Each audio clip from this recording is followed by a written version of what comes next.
Hey everyone, and welcome back for another deep dive.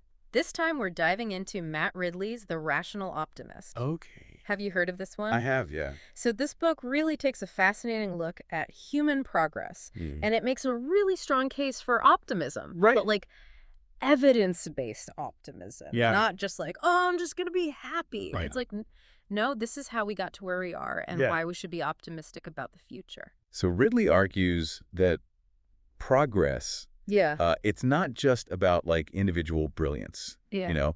It's about the interactions between people. Okay. So it's about this exchange and specialization. Got it. And he really argues that the same forces that drive biological evolution are at play Interesting. in our cultural and technological development. So instead of focusing on like the lone genius, we should be looking at the networks and collaborations Right. that make breakthroughs possible. Exactly. I like that. That's a good way to frame it. I mean, it definitely challenges some assumptions that we have about progress. It does. Yeah. It really does. And he kind of digs into this idea by comparing cultural evolution to something we all understand, Right. biological evolution. And he says, just like sex allows genes to recombine and create diversity, Okay. trade does the same thing for ideas. Okay. It's the mixing and sharing Yeah. that leads to adaptation and innovation. So how does that actually play out in human history? Yeah. Is there actual evidence of this kind of exchange? Yeah, so he actually uses some archaeological finds. Okay. Things like these 82,000-year-old Nacerius shells Wow. that were found miles inland from their coastal origins. So they had to be trading across long distances. Clearly, even back then, people were trading goods Yeah. across vast distances. It's amazing. And they weren't even just essential items. Really? They were often decorative, Interesting. which suggests that early trade was driven by a desire for social connection and maybe even a bit of status. Oh, so like showing off a little bit. Yeah, a little bit. So even back in the Stone Age, we were already establishing these networks and exchanging ideas. Yeah, and he takes this idea even further. Okay. He points out that Neanderthals, despite having large brains, tools, and even language, Wow. didn't progress at the same rate as Homo sapiens. Oh, that's interesting. And their relative isolation Okay. really limited their ability to exchange ideas and build upon each other's knowledge. Just like being smart wasn't enough. Right. It's like you need that cross-pollination of ideas to really unlock potential. That spark, that comes from interacting with diverse minds. Yeah, I like that. So then he brings up specialization. Yeah. This is a big one for him. Okay. He really sees it as a fundamental driver Okay. of efficiency and innovation. Okay. So when individuals focus on specific tasks, they become more skilled at those tasks. They're saving time and resources, That makes sense. ultimately leading to higher quality and more affordable goods. So it's like, think about building a car from scratch versus buying one. Exactly. That's already been produced by people who specialize in different parts of that process. Precisely. And he uses a great example. Okay. The Model T car. In 1908, Okay. it took 4,700 hours of work to buy one. Wow. Today, thanks to specialization and technological advances, you could buy a much more sophisticated car in a fraction of that time. Oh, wow. Maybe 1,000 hours.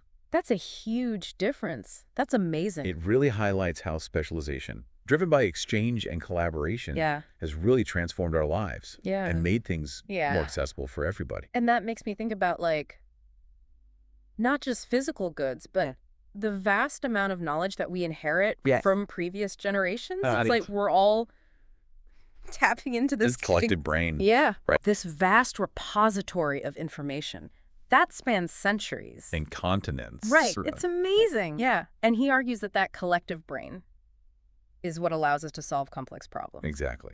And to push the boundaries of knowledge and create ever more sophisticated technologies. Yeah, like that. You know, and he uses great examples. Like the evolution of bread making. Okay. From simple grinding stones to complex industrial processes, or the intricate technology behind a modern television, to really show how knowledge builds upon itself over time. But with all of this, exchange and collaboration, there has to be trust involved, right? Yes, absolutely. Trust is like the glue that holds this whole system together. Without it, trade would be impossible. Yeah. The collective brain wouldn't function. And what's so fascinating is that humans have evolved to be surprisingly good at judging trustworthiness. Interesting. Even when interacting with strangers. Yeah, you think about like online marketplaces, like eBay, where people are constantly buying and selling from strangers. They're relying on reputation systems and feedback. Right. But it's amazing that we've extended that basic human interaction to the digital realm. Yeah, and that ability to trust strangers is essential for unlocking the potential of what Ridley calls the market. Okay. Yeah. The market often gets a bad rap. Yeah. It's seen as like cold and heartless. Right. This self-interest driven thing. Yeah. But is he saying that the market can actually be a force for good? He is. Okay. He challenges this view by arguing that market societies can be incredibly civilizing forces. Okay. And he points to examples like the commercial revolution in 14th century Florence, where trade flourished, and a system of reciprocal credit emerged. Interesting.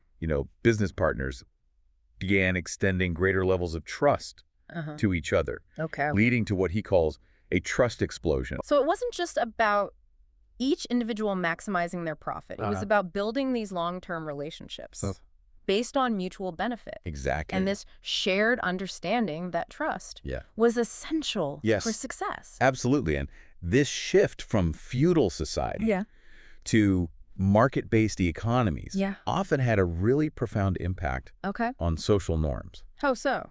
People who might have been at odds over religious or political differences were suddenly finding common ground in the marketplace, driven by a shared desire to trade and prosper. So it's almost like the market was this neutral zone where they could just kind of put aside their differences and just focus on doing business. Exactly. Okay, I like that. And this brings us to another fascinating aspect of Ridley's argument, the rise of cities. Okay. Now, we often hear negative narratives for sure about urbanization. Yeah, like cities are bad. Yeah, people lament the loss of rural communities and the perceived impersonality of city life. Yeah, too many people. Right, too crowded, too chaotic, yeah, disconnected from nature. But Ridley has a different perspective. He does. Right. He sees this massive migration from rural areas to cities. Okay. Not as a sign of decline, but as a testament to human progress. Oh, I like that. He argues that people are choosing opportunity and connection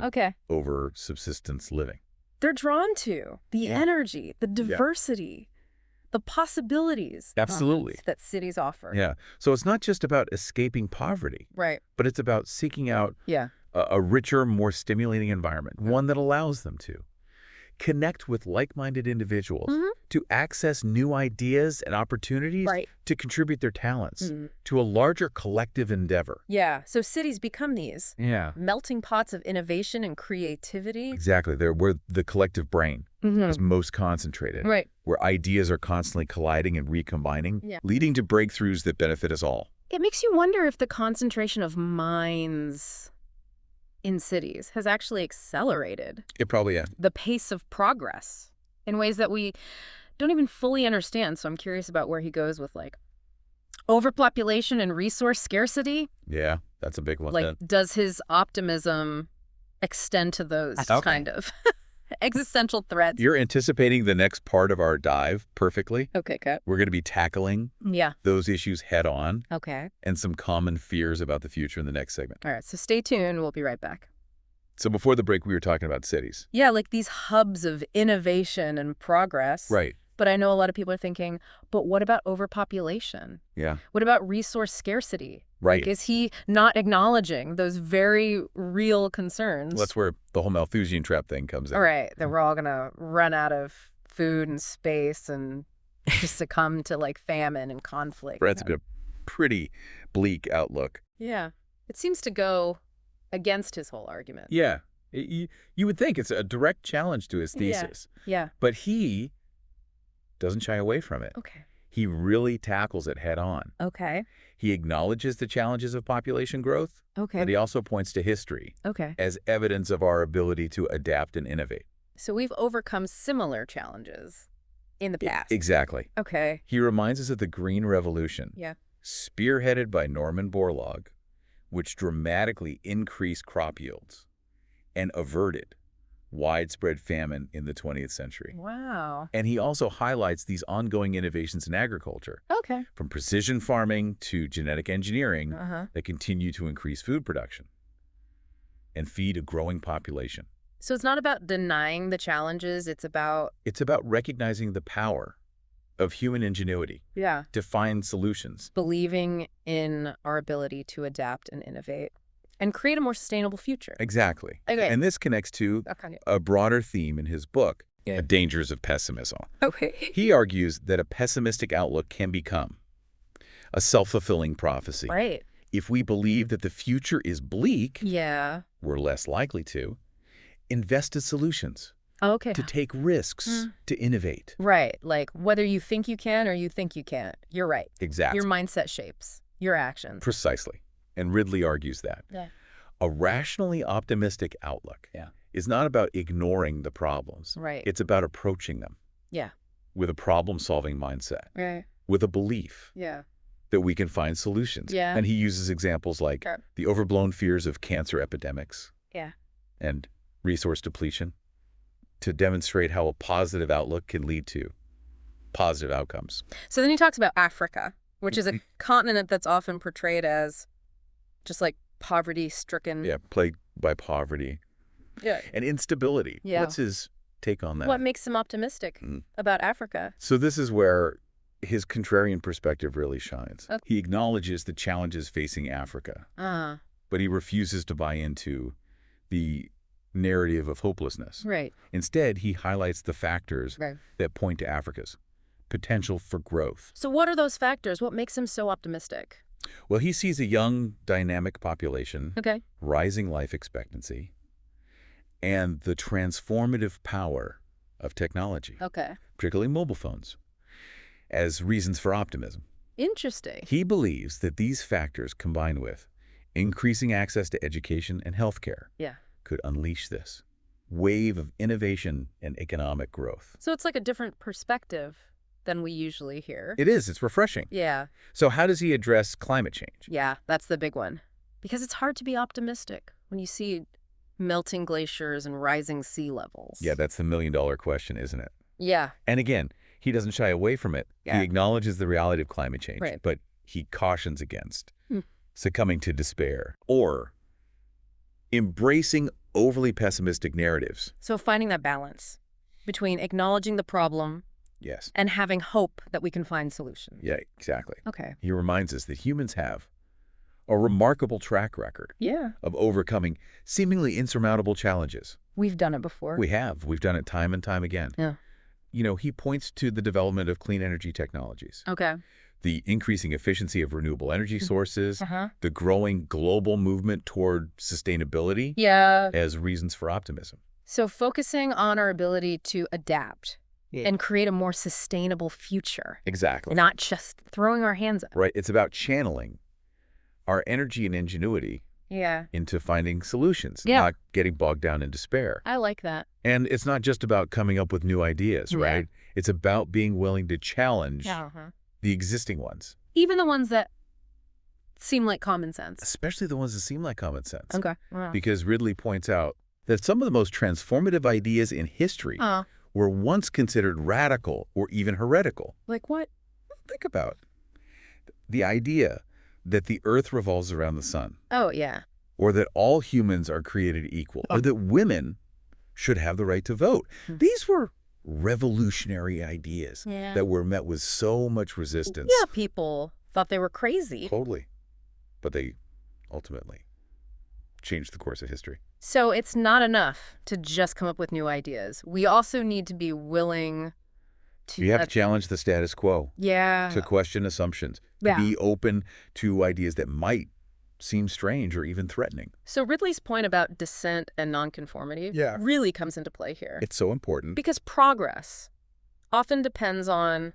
It depends on those who are willing to go against the grain, to challenge authority, to speak truth to power. And having that skepticism. Yes, that willingness to question received wisdom. And to push back against prevailing narratives. That's how we keep getting better. It's like that, intellectual friction. Exactly. That's what keeps society honest and ensures that we're always striving to improve. Yeah, like Galileo. Yes, challenging the church's view of the universe. Or Martin Luther King Jr. Exactly. Challenging the entrenched system of racial segregation. It's amazing how progress often comes from those moments of tension. Yes. Like the clash of ideas, the willingness of people to stand up for what they believe in. Absolutely. Even when it's unpopular. So Ridley asks us, what kind of future do we want to create?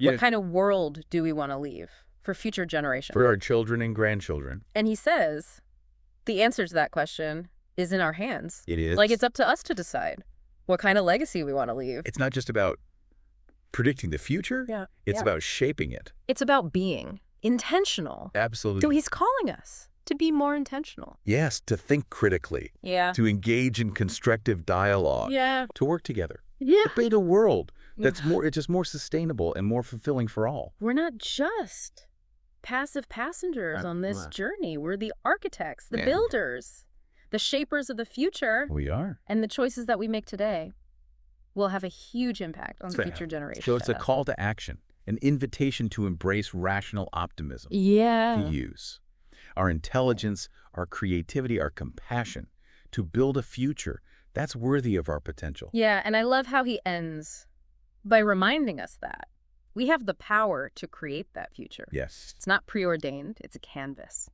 upon which we can paint our hopes and dreams and aspirations. That's beautiful. So to our fellow deep divers out there, we encourage you to keep exploring, keep questioning, keep innovating, and keep diving deep. The future is ours to create. Until next time.